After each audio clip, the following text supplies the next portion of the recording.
Oops, bra strap showing. Hey everyone, and welcome to Chef AJ Live. I'm your host, Chef AJ, and this is where I introduce you to amazing people like you who are doing great things in the world that I think you should know about.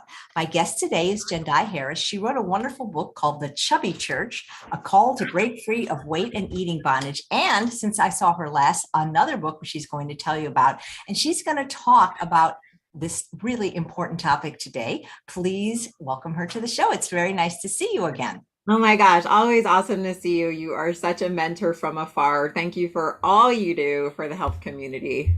Well, thank you and congratulations, because since we saw you last, you are now a married lady. I surely am. I know. Well, I'm sure he's a very, very lucky man to have somebody as bright and beautiful as you. Thank you. Yeah. So what have you been up to other than getting married?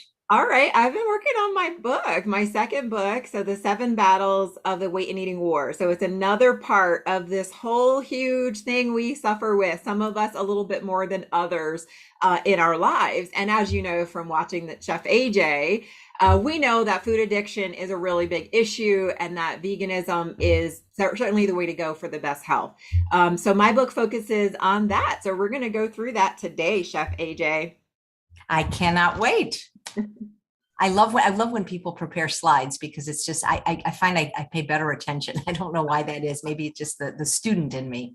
Okay, yeah, I hear you. All right, well, you want to jump in? Absolutely. The seven battles of the weight and eating war. Yes, and we hear these battles all the time going on within the show and the context and the Truth About Weight Loss Summit and all of those things. So I just put it together for readers like myself who just wanted kind of a simple, practical, fun way to go through these battles and get some ways and strategies to deal with them. So every chapter of the book deals with a battle strategy as well. So let's go through it. You may want to get your journal and a pen if you're watching. And thank you for being here.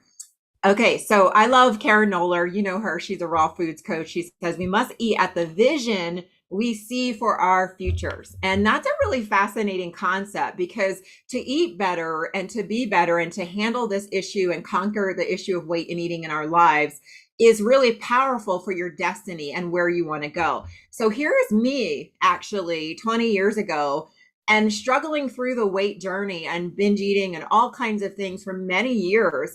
And it was really fascinating to see the power of beauty come back to me in my life and embracing it. And we talked last year, the same time, on Chubology and looking at some of the psychological reasons for why we hold on to weight and self-protect with it. And I had tons of trauma to work through and to get through.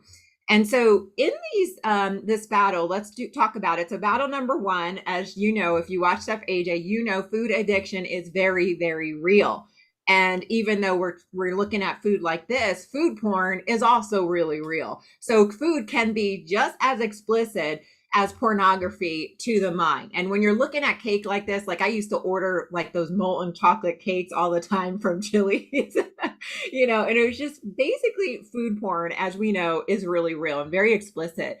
And then, like these ingredients, and jump in anytime, Chef, ingredients hook the brain, right? And there's many other, you can go deeper on this for sure, but we're going to go through it within the hour. And it's intoxicating ingredients. Your brain gets hooked. You feel good. It's pain numbing and it's insulin spiking. And this type of eating in this explicit way and desserts all the time. This is why we watch Chef AJ, to get good food ideas that are healthy and amazing to the taste, right? But this is how it works. It's like we deal with the standard American diet, and it's this fast, convenient packaged foods lifestyle, and it's without any life, right? It's like it's processed foods without life. And what happens is when we eat this way, when we're always eating out, eating grease and all the sofas and things, we're going to have reduced energy. We're not going to want to do anything except for sit on the couch, right? The sofas bring you to the sofa and watch food commercials. When you watch food commercials, guess what you do? Eat more, and you eat more crap. Okay. So we seek entertainment, and that causes more cravings. And then you're going to have the standard American diet fare and issues. And then you're going to have what? Sickly ailments from eating that way, because we're not supposed to be eating that way in our physical health and energy. So we're going to crave that food, get all sickly. And then we're going to need what? Prescriptions. We're going to need medical attention and medical care. And the doctors, unfortunately, as you know, are not equipped to deal with this type of thing. And these foods are causing the depletion and to all, all the issues and ailments. And then we have a slow kill of the organs, like the pancreas for diabetes, or the heart for heart disease. Cancer, kills cells, right? So there's just this slow death, and we want to get out of being hospital bound, right? Even at your age, whatever age you are, you can grab your energy back and begin restoring your health, vitality, life, and living joy and hope when you're targeting this issue in your life. So I love how we watch this show, because it keeps us inspired. And that's what we have to do to stay healthy and out of this addictive culture that's so tantalizing and promoted. So we have to look at this as a cycle, as the trap of not living our best life. We've heard it from others, the pleasure trap and different things. But this is the way I kind of saw it as, wow, it's really just this keeping us in this real slave to taste. And that's not actually healthy for us. So food addiction itself, we know, is the heart of binge eating disorder, which is what I wrestled with. But nobody told me it was food addiction and it was the ingredients. It's the heart of emotional turmoil and eating emotionally. We have to actually deal with the addictive foods. And then the heart of weight and eating issues. And if you're sick and tired of weight and eating issues, I'm just so glad that you watch this show, because this is the way we connect to get ideas for how to get out of this type of way of living and promote, be like Chef AJ and get into purpose and helping others. So which ingredients? We know we have sugar, right? High fructose corn syrup, sugars, artificial sweeteners, salt, and monosodium glutamate. Frankenwheat flour products and all kinds of other flours, because I got addicted to gluten-free type of flours, dairy, milk and cheese, right? Which is a major addictive factor we've seen and know. Chocolate. My husband's a chocoholic, so he deeply understands. Caffeine and alcohol, as well as just we generally processed food addiction, but there's also those processed meats in there too, and the chemicalized ingredients. So we're looking at these types of foods, and it's like, well, what do I eat? Some of you are in the condition like I was. I ate fast food literally 3 times a day. McDonald's, Wendy's, Burger King. I was hooked on fast food and started having all of these manifestations.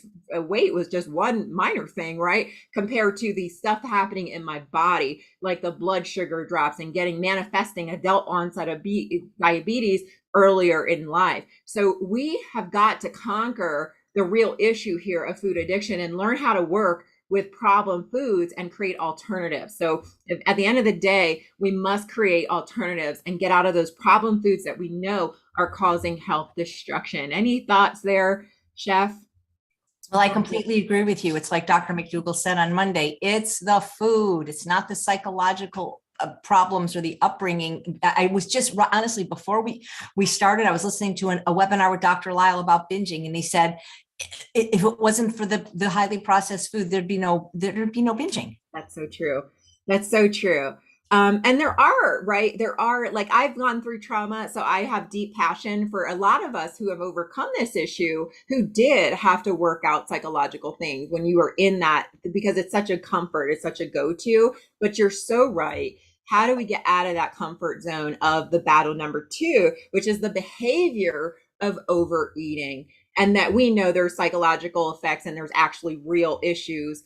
And eating disorders are caused by, a lot of it is the food addiction, but there are some psychological issues with body dysmorphia disorder that we'll talk about as well. And looking at these eating disorders, I just like to educate on them, because we can get in the psychological loop without dealing with the foods themselves. That's why battle number 1 is dealing with the food addiction. But if you were like me, and had to go through like a lot of psychological, I had huge love and truth deficits, we call them, because of my upbringing. It was a lot of trauma and things that I dealt with. So I had to overcome a lot of those things and learn how not to go to food, whether even if it was healthy food, but just getting over that behavior of overeating. And some resonate, some don't. But at the core of it, we know is food addiction. And then we have this other battle called overeating, where we eat too much. So anorexia, bulimia, binge eating disorder, other specified feeding eating disorder. As an LPC, it's so a licensed professional counselor in Colorado, I just like to make sure we're educated, because I didn't even realize I was dealing with anything on the psychological side. So binging is a part of that issue, binge eating disorder. A lot of people are suffering with it. We know the core is food addiction itself, but there is actually personality and things to work out through those things. And that's what a lot of people do resonate with.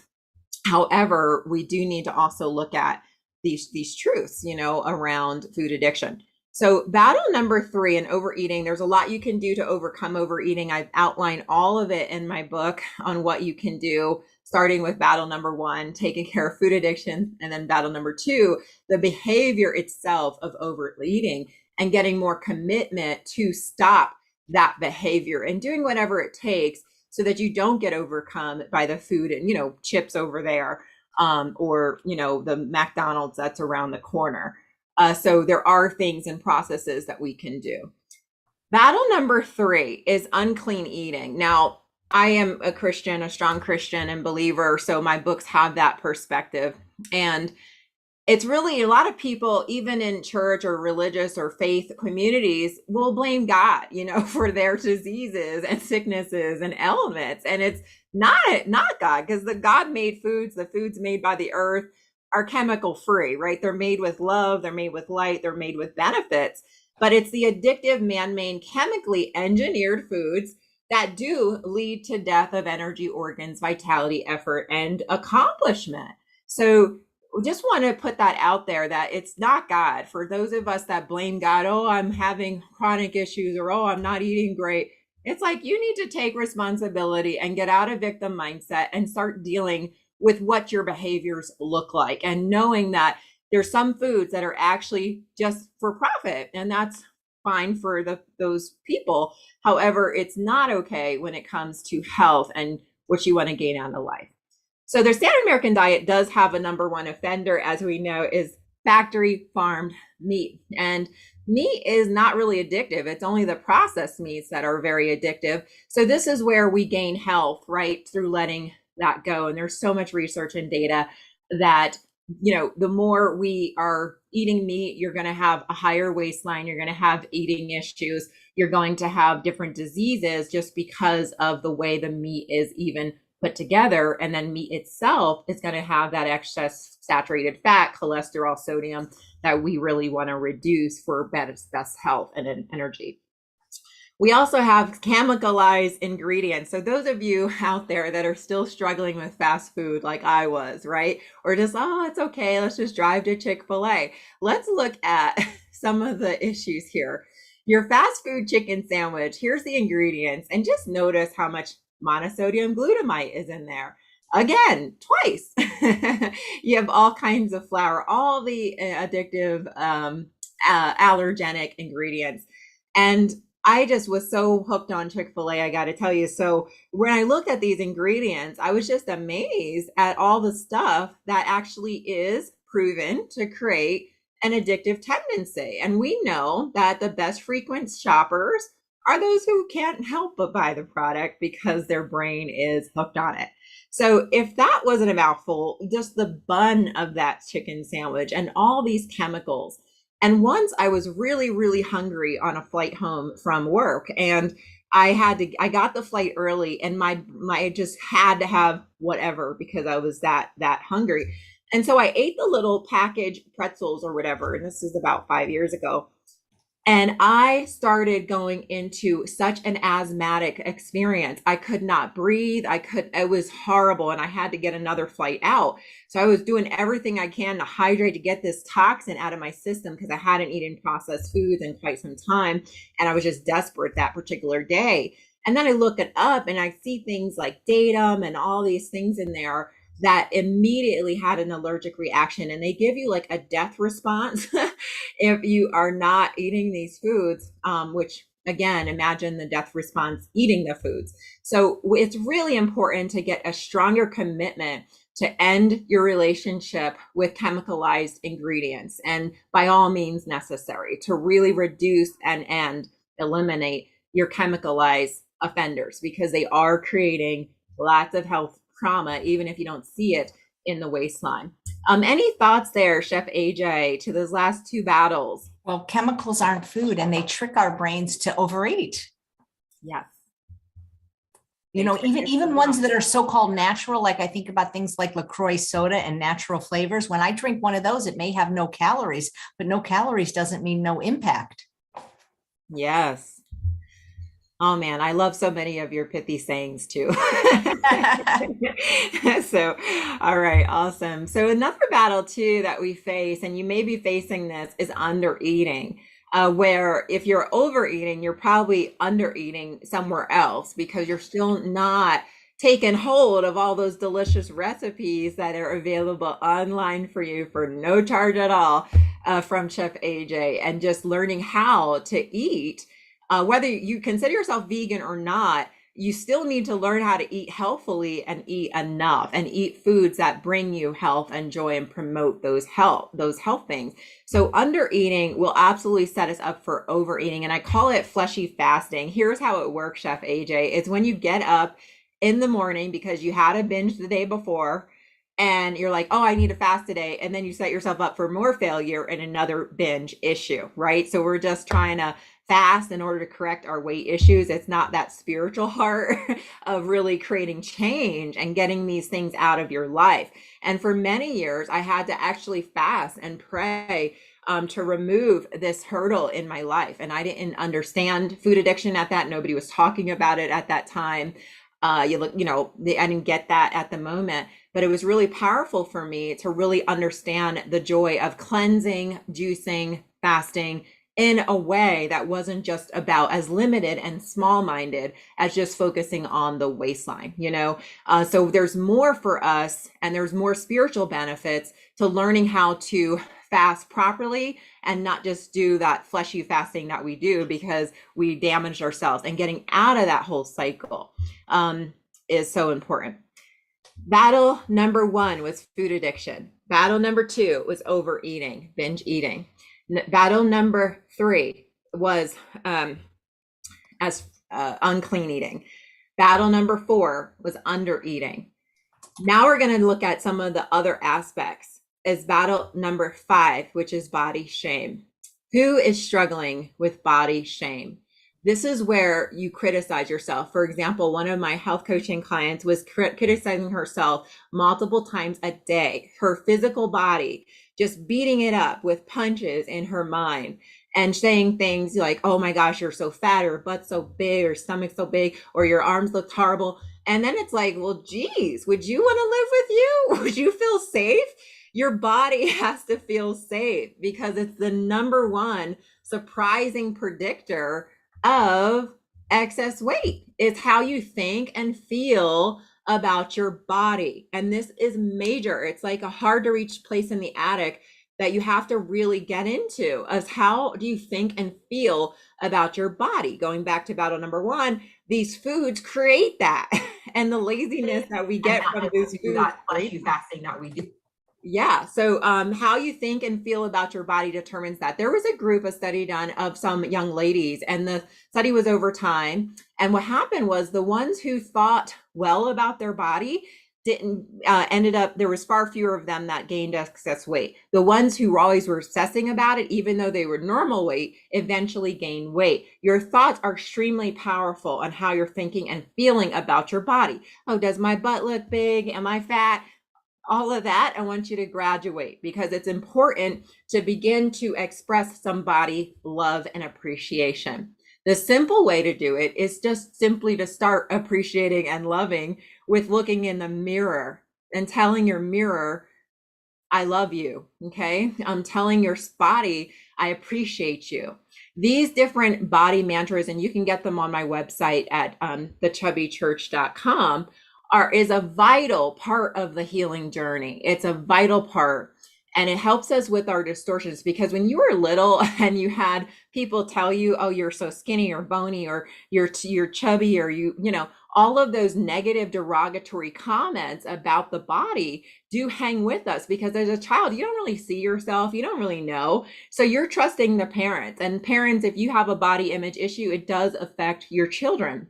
So looking at how can we show some appreciation, love, gratitude for this amazing vehicle we get to express our soul through, and that's your physical body. So looking at the mirror, saying I love you, stop walking by. I used to, I mean, hello, I'm not an ugly person, but I would think in my head all this horrible stuff, and I wouldn't even look into the mirror at all when I walked by one. It was that bad. I didn't even know I was good looking until like I was maybe 29 years old. I'm 42. It was really, really a shame, because out of all that negative thinking and all that obsession around negative body image brought me not only a lot of weight and eating dysfunction, but it also brought me to bad relationships. It didn't help me with my confidence and competency. So it's affecting not just the physical body, it affects every area of life. So from this day forward, please make a commitment to love and appreciate your body. And when you have one of those negative thoughts, I want you to really take it captive and say, you know what? You know, this face allows me to see my family. You know, you're making memories. You know, I ran into a lady once, Chef AJ, and it was so sad. We were at Key West, Florida, and taking a picture near the mile zero or something like that. And she's like, her husband is like this poor guy, like taking pictures all by himself. I'm like, what is going on here? And I'm like, listen, I'll take your picture. Oh, no, I can't take a picture. I'm just way too fat. She expects herself to be like she was in high school. It's like, come on. And we have this wonderful conversation. And eventually, and he literally had not had a photo of her with him in years, like since the wedding. And they were married like 14 years. And I was just like, you know what? These memories are precious. If you're somebody who hides from cameras because of how you look, you don't think you're thin enough or good enough, just remember, like 10 years from now, you're going to love that photo and you're going to think, oh, you know, I wish I was thinner, right? Or I wish I looked like that now and was grateful for it. So the trick of body image is thinking, oh my gosh, we're just not enough, we're not good enough. And it's a struggle for a lot of us. So I just wanted to hone in on that today and just ask you to please take pictures, enjoy yourself with your body, enjoy your body, love it, honor it, and appreciate it. And don't let yourself to get all obsessed and feeling insecure about your body. You don't have to go there, and just start appreciating it. And what's great is your body starts blessing you in return when it feels love. Remember, you're in a relationship with you your whole daggone life. And so your body, you're married to it. It's till death do us part. So we might as well have a great relationship with it, so it begins to feel more safe in your soul, and you start treating it with the love and respect that you do from the way you are eating. That makes sense? Absolutely. Awesome. Any thoughts there? Like, Chef, did you ever struggle with the body image stuff? Well, yes, absolutely. Not since, you know, I lost the weight, but I think that if hating yourself helped you feel better and get thin, everybody would have results. And it doesn't work, is what I'm saying, ever. That's so true. And I love what you said there around the weight, because that's a huge predictor of feeling shame about the body. But then you feel bad, and then you eat bad, and then, you know, or eat poorly. And it just kind of keeps that whole thing in place. So you might as well say, you know what, I'm going to love my body. It'll start transferring into loving your body well with the food, how you are now. And eventually, you know, that great body is still there. It just may be underneath some additions that you've made. So how can you allow yourself that respect and freedom of saying, you know what, this hasn't worked, right? And the weight is a part of the whole journey too, because when we feel right in our bodies, we actually do appreciate it more. But some people are like me, or even at my thinnest, I still didn't appreciate. I still wanted to be thinner. I still was feeling struggle. So keep that in mind for those of you that struggle. So thanks, Chef AJ. And you know what you said so much about, you know, if people overdo or binge, then they restrict. It creates this vicious cycle of binge, restrict, repeat. And that's the worst thing you can do if you binge, is to restrict. Yes. Yeah, get used to feeling like whole and free, right? My mission overall, I have a lot of content for a lot of different things, is to inspire your wholeness and freedom. And it's so powerful, right? To just get out of cycles where you're feeling just broken and bound. You just don't have to live that way. And it's such a wonderful thing to be reminded. All right, battle number 6. Woo-hoo-hoo. We are getting there, folks. I'm going kind of quickly, but we'll still have some time for seeing your comments. But battle number 6 is one huge one, and this one is called soul shame. Where we isolate. If you've ever had the experience of like just hanging out with your binge foods, right? Because the nature of any food addiction or any addiction is going to have cycles of binge, withdraw, or binge, purge, and what am I thinking of? Crave, binge, and withdraw. Okay, so craving, binging, and withdrawal. And it also has this side product of isolation where we don't want to go anywhere because one, we may feel body shamed, two, we may feel shamed about how we're eating. And it just, what addiction does, it just brings us to our little addiction and our whole life is living around that. And it's like, that's really, really sad. So soul shame is a part of breaking free. And personally, I had to learn how to have relationship skills, right? How do I actually not relate with the food as my one and all mom and dad and everything, lover and everything? It's like, I really shouldn't have a relationship with food like this. So how do I actually learn how to have relationship skills? Okay. And learning how to be healthy inside out, learning how not to condemn and curse myself and criticize myself, and have a good relationship with me, with food, with other people, with God. And this is a really powerful thing because when we have soul shame and we're all ashamed about everything in life, it really does impact us on how we eat, but also just everything, and how we see ourselves is everything. So looking at your soul shame is also a critical part of healing for life and healing the battle, as well as, food addiction battle number 1, because it creates that shame and isolation and feelings of needing to isolate because you feel ashamed about your body, ashamed about what you're doing, and it's all about the food and your brain is hooked, right? So we want to come out of creating this in our lives. All right, battle number 7, and I love Chef AJ's story. It really impacts me, and you'll see her quoted like several times within the book. But is genetic predisposition, where some of us, like myself, have different genes. Like we know there's about 16 genotypes for issues around weight and eating, in addition to the addictive genotype, addictive brain. So for some of us, it's very severe, the struggle. It really is severe. We have to make, when something's severe, we got to sever, right? We have to sever something, such as addictive foods in our lives, and make sure we're protecting our environment. As Chef AJ says, if it's in your house, it's in your mouth. And getting married, it's like, okay, we're not having this in the house. But yeah, so just having, I have one lady, her mother was 500 pounds and died early. And then she's left in kind of miscellaneous hands in her childhood. It made a huge impact. Her sister dies at 300 pounds. Chef AJ, you have a wonderful story around this. That's been really hard. That's part of your motivation. And I do too. It's like one time I had a family photo on Facebook. We had a funeral event from my grandfather passed away, and all the people, I'm posting the family picture on Facebook, like, oh yeah, let's go with my family. Well, some non-friend anymore says like, oh man, your family, you looks like they eat too much. It's like really rude comments about the size of my family. And I was like, wow, okay, so genetic predisposition is real. And I personally got tested and had many of the genetic factors that make it truly a struggle if we don't change our diet and change our exercise plans and things of that nature, perspective, mindset, vision of ourselves.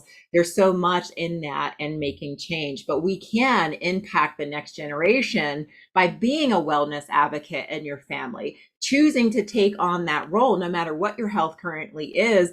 Work towards health with your family, invite green vegetables to the table, support the younger ones and the older honorary ones with body image, giving them blessing over their body so they're creating a healthier self-image. So we have power to work with our families and begin to make change as we become the example too. And our example does, as we know, some of has blessed other people. It gives them permission to go another level, give them permission to let go of those processed foods. So tell us more about your story again, Chef AJ, because I just am so blessed by it. Well, you mean the story with food addiction or just Yeah, the the lifelong? family, just the Yeah, genetic absolutely. predisposition. I just thought this was my lot in life. This was my genetic destiny because my great grandmother was obese. My grandmother was obese. My mother was morbidly obese. It's just, thick genes ran in the family, but so did recipes. You know what I mean? And so, I remember one of my earliest memories was when my great grandmother had her leg cut off from diabetes. And all of this was presented that this was like a normal aging. You know what I mean? And nobody ever talked about the food. Amazing. Yeah. And now we know it's not. I mean, it's just such a shame. I wish I had known this sooner, but when you're 4, you don't. But also, I don't think my mother, knew how addictive the foods that she was feeding me were. She was a working mother, and that was really rare in the 70s to be a single working mother, back then. And so, processed food was something, a kid could just go up to the cabinet and make themselves. You can put in a Hot Pocket, right? Right, right. Yeah. All those things, and just in that time frame, right? The cereal, the Hot Pockets, and all those things made Don't us. get me started on breakfast cereals. And they make it so enticing, not only using all those cartoon characters, but the toy. Yes. And you would just keep eating cereal just to get to the toy. Right. And then therefore the brainwashing begins super early to think these brands care about your health or your well-being, and they just really care about the taste and the profitability. That's right. And so it's up to us, to take our health back and to begin to make some changes. But I encourage you to just look at these. If you're somebody who struggled like I did, like Chef Ada did, her whole life, right? Just dealing with that. Target these battles, look at them, and you can buy the book on Amazon.com or the chubbychurch.com. But these books are comprehensive in dealing with body, soul, spirit, and dealing with all these battles in book 2. And I want to encourage you to look at it holistically. If you struggle like I do. However, the number one thing is going to be battle number 1 and food addiction. Yeah, I agree. And that's one of the things this year in the Weight Loss Summit, The Truth About Weight Loss, which starts on Saturday, absolutely free, 40 experts. Each year, we keep bringing in more and more experts on food addiction because you can't really separate the two. You really can't. And until people learn how this is real, I think they're going to struggle with their weight anyway, as long as they're eating processed food. It's very difficult to have weight problems when you eat 0 processed food. Right. Yes. And work on that, getting that nutrition in there, because you can have them eating a bunch of dried fruit too. Yeah, I mean, I'm not saying everybody's going to get down to their slimmest ideal weight, however, I don't see people struggle, and I don't see people that are obese when they have completely removed processed food from their diet. And that includes oils. People don't think of an oil as processed food, but oil is the same as sugar in that you've taken a whole natural plant, stripped it of its fiber nutrients, and done things to it to make it so much more calorically dense. Olives are about, 500 calories a pound, but olive oil is 4,000 calories a pound. Beets are about 200 calories a pound. Sugar is 1,800 calories a pound. I don't see people who completely avoid processed foods struggling with their weight. Yes, so true. Thank you. And thank you for all of your work in this vital topic. Some questions for you from my readers. How about that? Questions for Oh my goodness. Well, yeah, tell me about, so like, where do you speak at churches? Where can people find more about you? Do you have an online presence on social media if people want more from you? Yes, I hear you. And again, I'm working on writing. I'm trying to get 2 more books done before I feel like the most ready to promote. I have 2 mom books actually on how to not suck as a mom, to heal those adult child relationships, and also to one called Undiagnosed, because my mom had dealt with a 20+ year pain pill addiction, and healing that was just miraculous and amazing, and healing that relationship was just so awesome. So I have 2 more books I want to write before I'm super out there. But if you want to contact me to speak at your congregation, your church, your organization, I am so happy to speak on topics of health there as well, virtually or in person. I also love to do any kind of coaching and support. If you need one-on-one or more digging deeper, you can also feel free to contact me through the chubbychurch.com.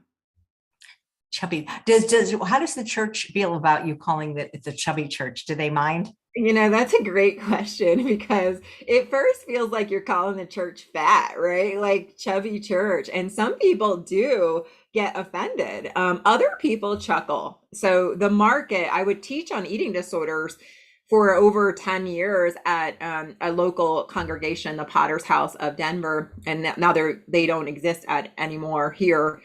But the organization was, the people in the class, we would say, oh, the Chubby Church. So they really named the book. And it's helpful because it's catchy, right? But I really should call it the Unchubby Church, as one pastor pointed out. But yeah, so people can get offended at it. And it's not my heart to offend. I mean, I'm pastor of the congregation, right? Of a hungry congregation, and want to promote wholeness and freedom for them. But there are people looking for health areas. I mean, even in the church, they have no idea how to really eat healthfully. I mean, you're going to get more donuts and coffee there than anywhere else, so it's super important for the church and church folk to learn how to eat well, especially in the Black church. There's even more types of diabetes and threats to health, and in the Black communities, if you've probably heard about being Black History Month, there's what they call fast food genocide from several, from authors and speakers on just having like a deficit of healthy real foods in certain Black communities and cities, or more fast food in those areas, and just not knowing how to handle health. In fact, Black women, 93% of Black women are expected to be overweight or obese by 2030. So we have a real threat to our health, our wholeness, our longevity, being around for children, grandchildren, feeling our best vitality, having issues like, the diabetes, where you have threats of blindness and amputation and all those things. So it's a real powerful thing to get healthy, church or not. Yeah, maybe you could call it Unchub your church. Yeah, I'm Chubby Church. Yeah, I don't know what to do there. Unchub your church. That's funny.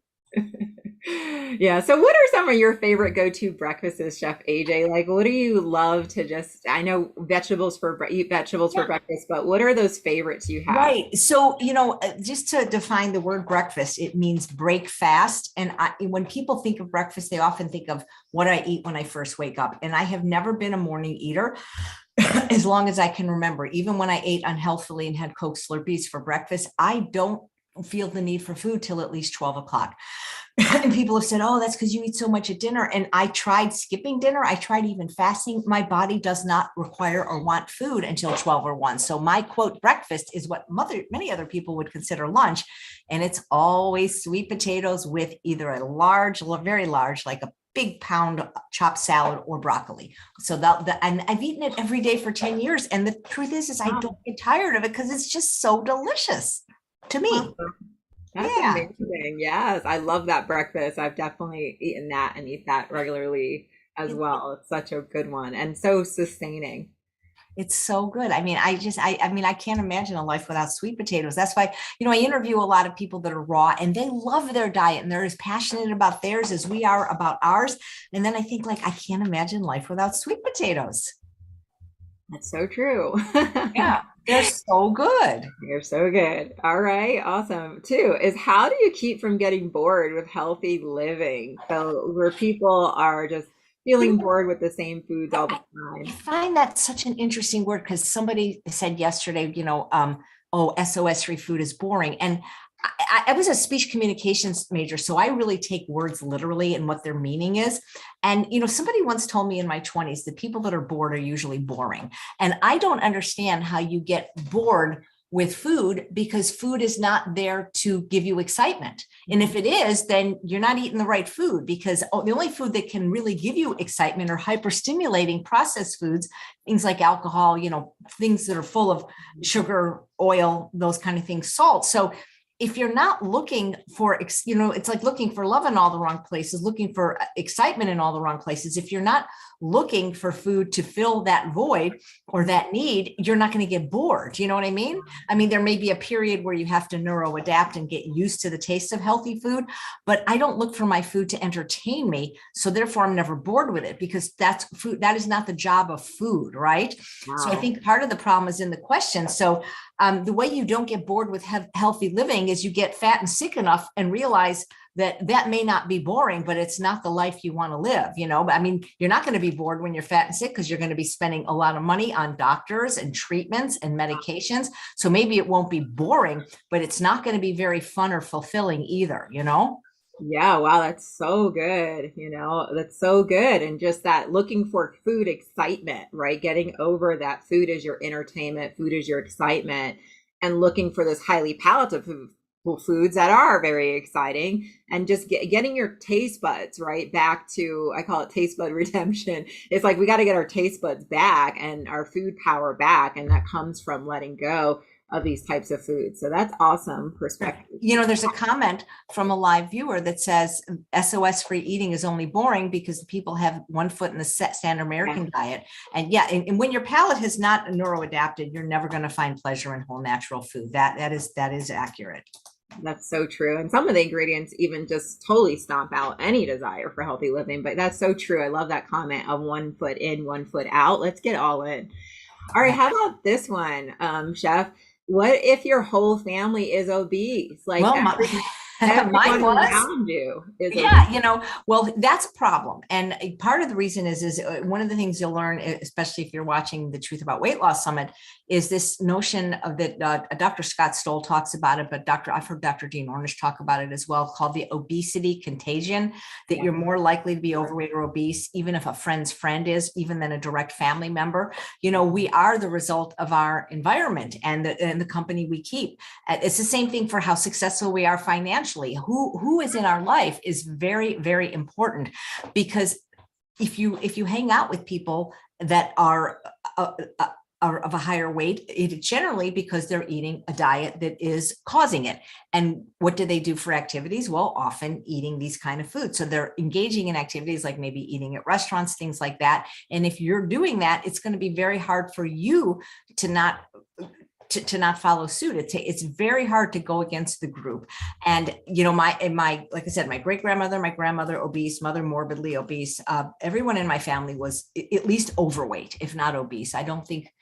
Maybe I could think of a few cousins that have been normal weight, but when I think of all, the uncles and no, I came from a very genetically obese family. So it's going to be harder to fight this pleasure trap when everybody around you is doing the wrong thing. So you've got to create a tribe or a community, or join one like mine or yours, so that you can be supported in healthy eating and in a health promoting lifestyle. So it's very hard. Who was it? Tony Robbins that said something about the quality of your life is a direct reflection of the expectation of your peer group. And if they don't expect much from you, you won't expect much from yourself. It's called the social contagion. And it's a real thing. That's why it's very hard when people stop drinking. A lot of times they lose their friends. It's very sad. I know people that have stopped drinking alcohol for real not to judge other people for drinking, but truly medical reasons. Like their doctor, their cardiologist said, you cannot drink anymore. And so the other spouse would, in solidarity, stop drinking. And they basically lost all their friends, because now that they weren't drinking, they were not fun anymore. And the same thing can happen when you stop eating junk food. I remember when I stopped going to restaurants, I had one friend who said, well, then I can't be friends with you anymore. And I'm like, really? And I literally sent him a list of 100 other things we could do other than go to a restaurant and eat, but he wasn't interested. Because, misery loves company, and addiction loves company too, and food addiction is the only addiction, like Dr. Frank Sabatino says, that is completely encouraged and that you can do in public, and that's extremely affordable, Yeah, that's so good. 2 points. One, it's alcohol. And I personally just don't, want sofas, right? So it's like the alcohol, getting that out of us, because there's no health benefit whatsoever. And all the research concludes that, despite all the lies you may hear. The other point is I just lost a friend last year, barely 40, who died of liver cirrhosis. And it's just so sad that he just could not get out of the alcoholic issue. So it's such a threat. And again, his family struggled with that, but it just breaks my heart that this is a big area and the social aspect of it. And then the next point was just that study was quoted in the book, and it's with over 12,000 participants that obesity contagion, researchers found our chance for obesity increases by 57% when we socialize with a friend who is obese, and 71% if it's the same gender friend. It's about 40% increased chance when our siblings also gain weight. And if our spouse gains, we increase our chance of weight gain by 37%. And some of our spouses may not be, overweight, but are still dealing with some health stuff. And so it's really important to get that health conscious community. I love that. Awesome. And what keeps you going, Chef AJ? Last question for you from the readers. But what keeps you going? So much. Like, you pump out stuff like nobody's business. Greens. I don't know what keeps me. Eating healthfully, it makes such a difference. And when I was interviewing the raw chef yesterday, I'm like, oh my God, you have so much energy. It really, it's the food. When your body is, when you have a Ferrari, you put the right motor oil in, the right gas, and the car runs great. And if you put the wrong fuel in, even the best car in the world is going to clunk out on you. So it's been, it really started changing my eating in 2003 when I had the diagnosis of pre-colon cancer. But for over 10 years now, I've been eating a really clean diet with very straying very little from what is an A+ diet. And that is not because I'm such a great person or trying to prove something. It's because that is how I feel and function my best. And it gives me the energy to do an extraordinary amount of work, actually, and not get tired. I mean, I do get tired. I go to bed some night as early as 8:15. Usually it's more like 9 o'clock, except for last night. My very favorite show, Resident Alien, was on. So I stayed until 10. But I hit the pillow at night, and and these people say, oh, I have such trouble sleeping. I'm like, well, what did you do in the daytime? Do my life for a day, and I promise you'll hit the pillow and sleep through the night. That's awesome. And just one more question for you. I don't know what time we're at. How much time? No, we're fine. And people have a question for you, asking about what your exercise habits look like. Oh, okay. I love exercise. Now, here's the thing. I had to work on the habit of exercise because I was also a yo-yo dieter and a yo-yo exerciser. So my exercise is I love running. I love HIIT workouts and HIIT runs. So I'll do like the interval app and then do 30 seconds slow, 30 seconds fast. That has been wonderful, especially for genetic predispositions to really get the results you're looking for. In addition to, I love Live Lean TV, a lady named Jessica Guthrow and her husband. They have these workout programs I absolutely love and have gotten great results from, that is actually working out less and getting better results. So they have wonderful programs there, Live Lean TV. They run a YouTube channel. And then, so getting consistent was about tracking. So I had to track my exercise for 2.5 years in order to make it a habit. Some habits form in a few days, other habits formed in a couple years. It's really about the strength and pull of the opposite of the habit that you want to do. So we are getting results through action and through inaction. I wanted to get the habit of exercise in my life. As we know, it wards off 13 different types of cancer. It is a huge booster for body image. It makes us feel great. I wanted to pick something up quickly off the floor. So that's why I decided to have exercise in my life and make it consistent. So tracking it with a visual calendar. I use stickers because I just like stickers. So I put stickers on there whenever I worked out, and did this for a long time. And that helped me get very consistent. But just know, exercise is not a weight loss booster. Like, we can't work out for 7 hours, right? We like The Biggest Loser. You really got to master your diet. That's 90% of the battle that we face, is really getting those clean, healthy, nutritious, non-addictive foods in our system. And that's going to be your best way to enter. You start getting health, and you can't help but move around. You can't, I love standing I work presenting all day for work, for productivity. And it's just so great just standing, because the working from home thing is just really hard to sit there all day because you have so much energy from the way you're eating and living, and that you want to move, you want to work out, you want to walk, you want to pick up your kids a little easier.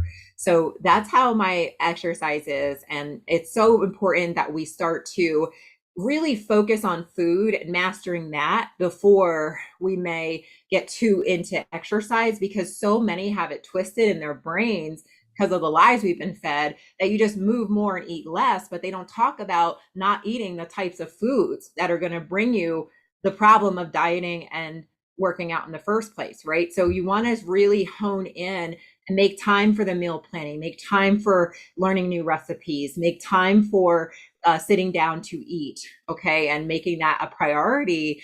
And then you're going to get the energy to exercise better, versus so many of my clients have had where they're exercising, they're not getting the results, and they're not really feeling the diet. So after the workout, they're going to Popeyes. It's like, that's not going to help us. So really hone into your food, because that's going to predict so much of the issue. And then making exercise a habit in your life, not for the purpose of weight loss, but for the purpose of health, energy, and doing, and eating and being better. I agree with you. Batch cooking has to be a non-negotiable to sustain healthy living. Yes, it's such a skill to learn and get good at. Yep. And once you do it, it's like kind of like juggling. Once you learn how to juggle, it's easy to keep the balls in the air. Yeah. And there's still like all types, there's all types of recommendations for the meal planning, but it has to be done. It's a skill you must master for your health. And it's like a new job. Sometimes you get a new job and you're eating from the hot fire hose, but you have to figure out how to make it work for you. Like I do my shopping and start getting to chopping right away, and it's just me. So I can easily pop in a potato pretty easily. But well, my husband, he's working all day. So it's not hard, it's just a matter of having your commitment and your strategy for how you're going to do it in a way that works effectively, and getting it done. Committing to that meal planning habit is going to prevent you from overeating, undereating, not having the right food, going to Standard American Diet Fair and food addiction fair. Absolutely. So when you get a new job, you have to learn and eat from the fire hose. It's the same thing in healthy living. You've got to master the habit and take time for health and learning the recipes that are going to work for you and your lifestyle. So treat it that way. Can you show the cover of your new book? Yeah, let's do it. So here is my books. The Chubby Church Book 1 deals with body, soul, spirit type of aspects, and mastering those key habits that we need to, like nutrients and etc., cleansing, etc. And then you have the Chubby Church Book 2, which I can't believe I have book baby twins. And let me tell you, carrying them was like twins.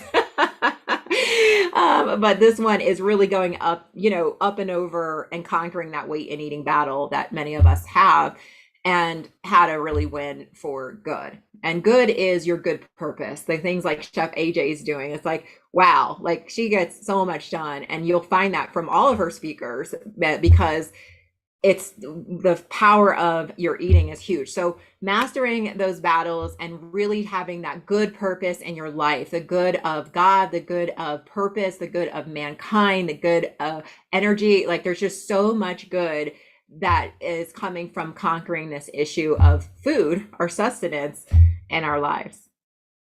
Yep. Chris says, just ordered both. Awesome. Thanks, Chris. I'm so excited about that. I just love my readers. I'm so honored by you. So thank you. I would pray and cry so much for my readers throughout the journey. I was just, and I can get emotional now because I was just like, God, help me write these, help me, because I could not. I mean, these are my first books and they're really well researched. All the speakers that you have are in there somewhere and quoted, especially you.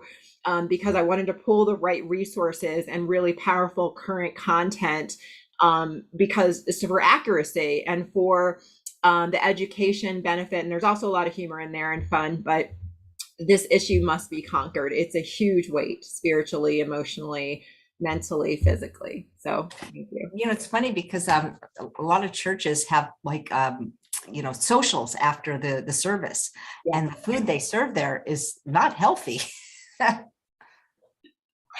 No, if you want to get a good donut, you go to church. And it's more about that. And it's kind of sad, because gluttony is written in the scriptures and talks about gluttony. And there's some real major scriptures around that, for the fullness of food and just the idleness and how that can bring somebody down. And there's a scripture in Proverbs 23 that talks about, beware of gluttonous eaters of meat, particularly because it'll bring you to rags, poverty. There's another scripture that if you're someone given to appetite, if you sit down with the ruler and you're given to appetite, like basically that's, cut your throat, because that's what you're doing. If you're just going to go by the taste bud slavery, right? It's like, I'm just going with my cravings. You're going to see problems in your life, because that's a character issue. It's a temperance issue. That if we're enslaved that way, we'll sell ourselves and our character to just whoever. And we know in Christianese and faith, there is a ruler of the world, and it's not a healthy one. So keeping that in mind, there's lots of scriptures on things, but it's not from a heart of condemnation, because again, I'm your main offender and just having to heal to help you. Yeah. Well, thank you so much for, talking about this subject and bringing it to a place that it's really needed. Yeah. Thank you. Thank you so much. Yeah. And the next book you're writing sounds really interesting. How Not to Suck as a Mom. I love that title. Yeah, it's super exciting. I'm very excited about those books. It's a lot of work to do. Let me see if I have them handy. When do you think it'll be released? I'm really aiming for next Mother's Day, for my mom books to happen, and working with people for those. And let me stop sharing. I'll find a cover for you real quick here. It sounds like a fun book. I'd love to have you come back and we'll talk about it, because it's too bad my mom's gone. I would have given it to her. No, I'm just kidding. I know, right? People are like, I gotta find alternative ways to get that in my ex-wife's hand. But yeah, it's the mom stuff is funny, right? Because I remember one time, Chef AJ, and I, not knowing again about food addiction, but I one time had like 4 chocolate bars by 9 a.m. And my mom had cut me off. Like, I needed therapy, not chocolate, right? And I needed to get over the chocolate. But it was really fascinating to me how chocolate has like a lot of benefits and nutrients, but it's the dairy, the sugar, the fat, and the addictive nature of it. But it's just so, it has the oxytocin, like those chemicals that make you feel good and affection. And my mom was just not good at those things, being what she was dealing with. So it's just fascinating to how these parental relationships can affect us with food as well. So in the memoir is called Undiagnosed, and then the actual guide for parents like my mom, right? Because I rarely said it to her. I would always try to encourage her in her healing journey. But sometimes I would just be like, oh my gosh, you suck as a mom. And one of my friends, she actually was dealing with breast cancer, and it was brain cancer. It had metastasized to brain cancer. And it was just so sad because her husband had contacted me, said, Jay, Amy was only given, how long? 2 weeks to live. And you're one of the 3 people she really wants by her side. And I'm just like really thankful. But at the same time, felt so bad because her toxic mother was not invited. And it just broke my heart. Like her narcissistic mom was just literally not invited to her daughter's last 6 months of her life. I mean, I just felt for the mom so much that she had not known how to become untoxic, how to become more attractive to her own child, So that's part of the inspiration for those 2 books. Let me screen share and just show you that before we wrap up here. Okay. All right, let's show you. Okay, so this one, hopefully next year, and just you can join my mailing list. You'll hear about it in the chubbychurch.com. You'll be put on another mailing list eventually when I announce these books. But Undiagnosed is a mother-daughter relationship testimony on how God answers prayer, heals addiction, and restores family. Because we had such a toxic, twisted relationship. So this is going to be really fun. I'm very excited. The writing so far is really fun and entertaining. It's a whole different style than Chubby Church, research-based. And then the second one is this one. It's called How to Not Suck as a Mom. And again, it's for estranged moms who have noticed their kids pulling back from them, can barely talk to their kid for 5 minutes without the kid hanging up or getting mad or offended, isn't showing up for Mother's Day or holidays. And your heart just aches because something is wrong, but you don't know what it is. So it's an 8-step action plan to win back the heart of your adult child and find your joy. And can you see that? Or let me, okay. So there you go. So as far as these 2 books are concerned, this is my path right now to finish those. And then I will be hopefully learning from Chef AJ and marketing like a mad woman. All right. Well, thank you so much. This was really very, very helpful. And it was a perfect lead into the summit. Awesome. Yes. Go to the summit. I did. Absolutely. So thank you so much, Jendayi. Thanks all of you for watching another episode of Chef AJ Live. Please come back tomorrow when we have a cooking demo from Nick DeVorn of the local spicery using a spice I don't even know how to pronounce called jug or something, and he'll be making pesto. Thanks so much.